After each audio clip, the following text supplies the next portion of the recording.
Tom Vonick. I am a Maricopa County resident. I worked as a registration clerk at the Dysart Community Center at 14414 North El Mirage Road on November 7th and 8th.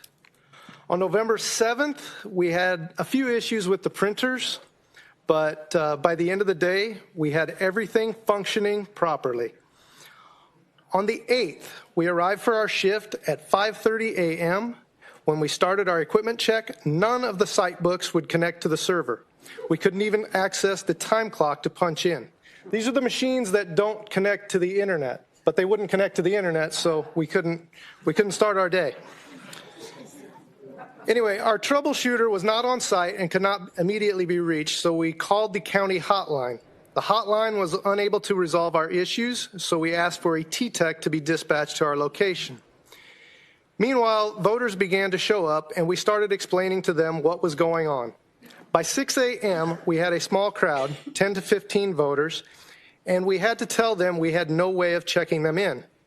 They could either wait for the problem to be resolved or go to another polling location to vote. Most of them left. Eventually, our troubleshooter showed up, but could not fix the problem, and he suggested that we continue to wait for the T-Tech. While we were waiting, more voters showed up and had to be given their options. At least 50 people were turned away in this process.